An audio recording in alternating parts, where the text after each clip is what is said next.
All right, today we're going to tie a brown woolly bugger with a gold bead head. I'll talk about materials after we tie the fly. So the first thing you want to do is take your hook, find the small side of the bead. Okay, there's the big side, there's the small hole, and you want to put your hook through the small hole, and then you usually have to really crank on it to get that bead to come through the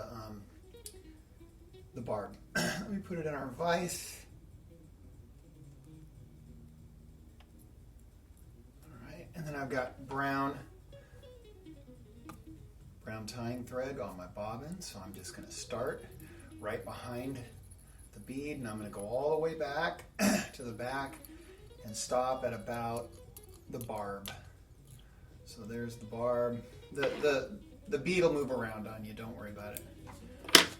All right, for the tail of the woolly bugger, we're going to use brown marabou.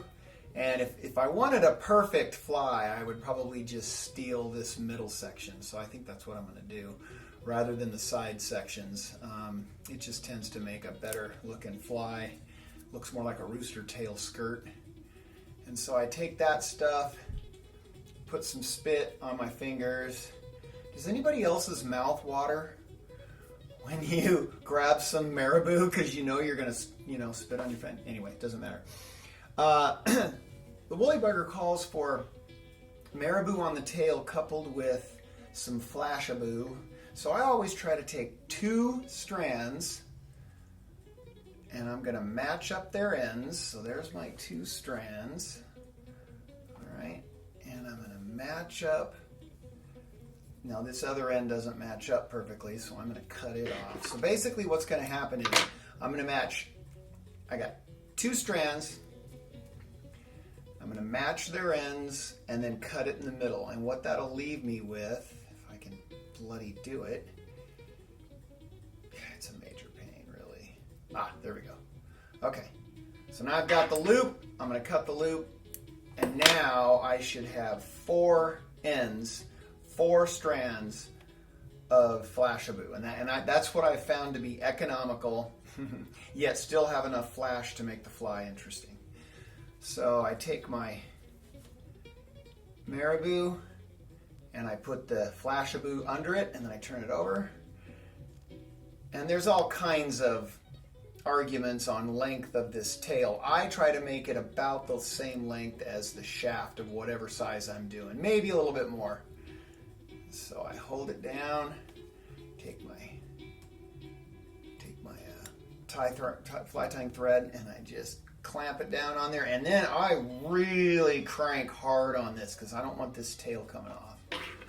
The other thing I do is I always try to leave a little bit that I can tie over the top of because it'll strengthen it. Also, you still have your 4 strands of flashabou, so set those down because you're going to use those for multiple flies.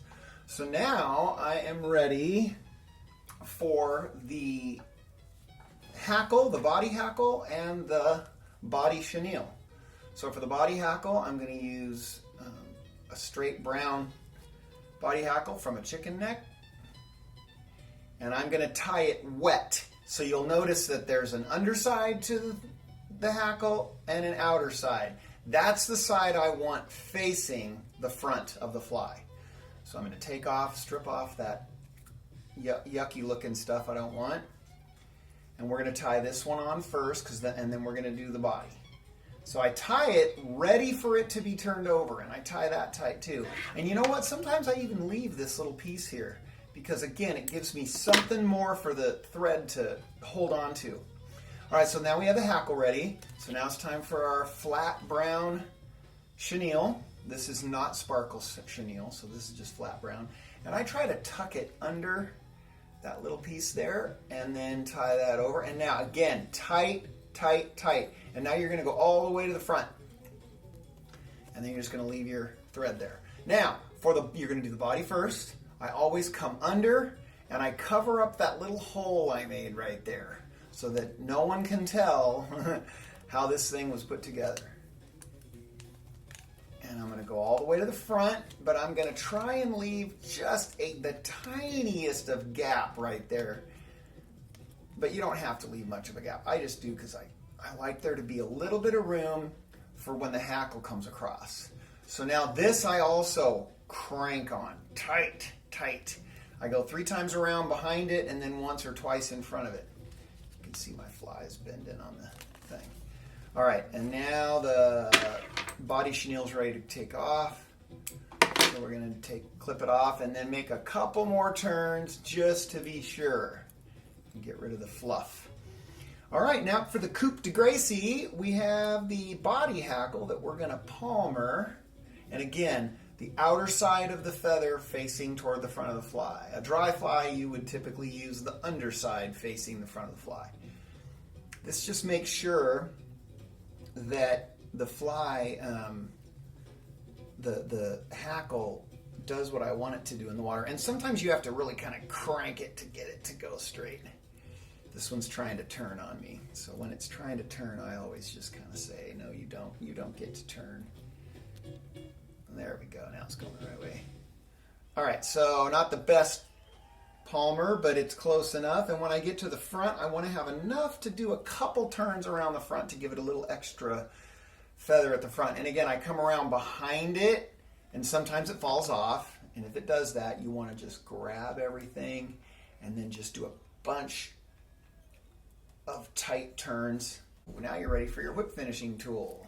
Now this is a new kind, so I hope I can do it justice. I used to use the older kind of whip finishing tool, and this one I found gives you way more tight turns. So I was taught when I saw it in the video to hold on to it here, set it down, grab that hook, pull this, it will turn on you, and then you just sort of hold this end with my left hand tight, and now I can make some wraps really super, super, super tight. And then to let go of it, I just pull on the left hand end and kind of slide the right hand tool up until it pops off. And now I have basically a half hitch. And what I do is I go backwards a couple times to make sure it'll tighten up, and then I do one more. So again, with this particular tool, I set it down right there, and then I hook that under, and I transfer my left hand and let it spin by itself. And now it's going to spin, and it's going to make that little overlay there. And now I can just crank it tight. I almost break the thread. I did break the thread.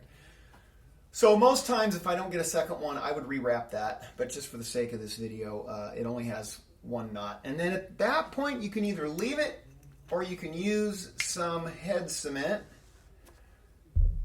Okay. And the head cement goes right behind there and gives it a little bit of glue to hold those threads closed. And I've heard pros and cons to that. I'm going to personally start trying it without head cement and see how far I get, see if nothing ever comes untied. But there you have a beautiful brown woolly bugger with a gold bead head. And then what do? You use a improved clinch knot to tie it onto your leader. And then I always sharpen my hooks before I put them on my line.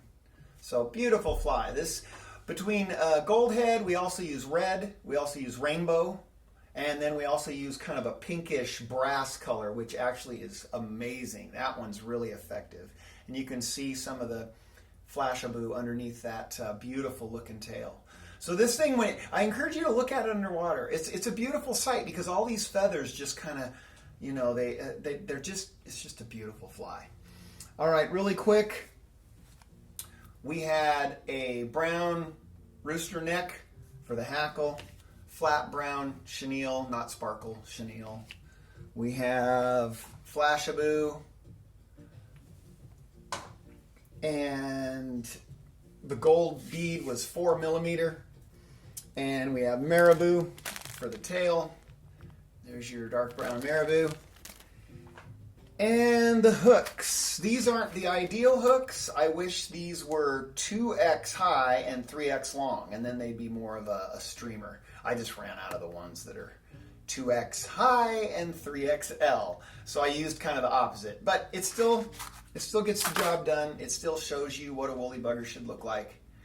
And you can take off from this pattern, and you can go with olive and olive body color and like a grizzly hackle overlay. You can mix and match the color of the bead heads all over. You can do black with red, all kinds of stuff. I encourage you to experiment. The woolly bugger is the single, I mean, to me, it's the single most versatile fly to be able to experiment with colors. And it's just a beautiful, beautiful thing to fish. All right, hope you enjoyed.